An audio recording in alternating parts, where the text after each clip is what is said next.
গাজীপুরে মাওলানা রইসুদ্দিনকে হত্যার প্রতিবাদ ও বিচার দাবিতে বিভিন্ন স্থানে সড়ক অবরোধ করে বিক্ষোভ করেছে আহলে সুন্নাত ওয়াল জামায়াতের কর্মীরা।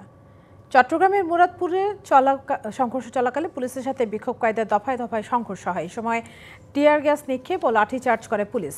এ সময় 6 পুলিশ সহ আহত হন 20 জন। এই ঘটনায় আটক করা হয়েছে 14 জনকে। কুমিল্লায় ঢাকা চট্টগ্রাম মহাসড়ক অবরোধ করলে দীর্ঘ যানজটের সৃষ্টি হয়। গত 27 এপ্রিল গাজীপুর সিটি কর্পোরেশনের হায়দরাবাদ এলাকার একটি মসজিদের খতিব মাওলানা রইসুদ্দিনকে শিশু বলাৎকারের অভিযোগ এনে গাছে বেঁধে মারধর করা হয়। পরে তাকে পুলিশে দেওয়া হলে পরদিন সকালে কারাগারে মৃত্যু হয়।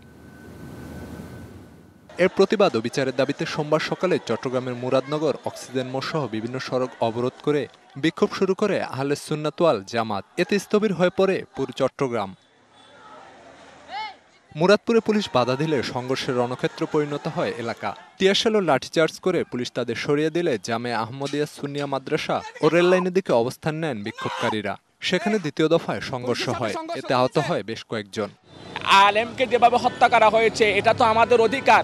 আমরা সকাল থেকে শান্তিপূর্ণ অবরোধ কর্মসূচি পালন করতেছিলাম, কিন্তু পুলিশ বাহিনী এবং সাথে তাদেরকে সঙ্গ দিতে জামাত শিবিরের গুন্ডা বাহিনী।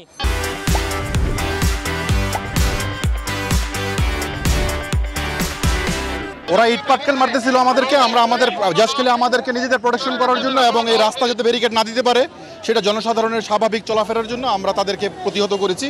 দফায় দফায় সংঘর্ষের পর বেলা 2টার দিকে পরিস্থিতি নিয়ন্ত্রণে এলেও থমথমে অবস্থা বিরাজ করছে।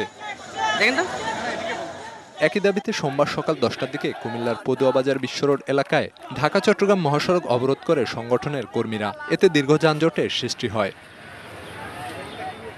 সকালে কিশোরগঞ্জের ভৈরবে ঢাকা সিলেট মহাসড়ক ও ভৈরব কিশোরগঞ্জ আঞ্চলিক সড়ক অবরোধ করলে সড়কে যান চলাচল বন্ধ হয়ে যায়। যদি মোবাইল থানার কোনো ওসির লাশ এখানে সেখানে ঝুলতে আপনারা এই ধরনের পরিস্থিতি দেখতে না চান, তাহলে রইসুদ্দিন হত্যার বিচার অতি দ্রুত এই বাংলার জমিনে সুষ্ঠুভাবে করতে হবে। হত্যায় জড়িতদের দ্রুত গ্রেপ্তার ও বিচার করা না হলে আরও কঠোর কর্মসূচির হুঁশিয়ারি দেয় বিক্ষোভকারীরা। Khalid Hasan, DBC news desk.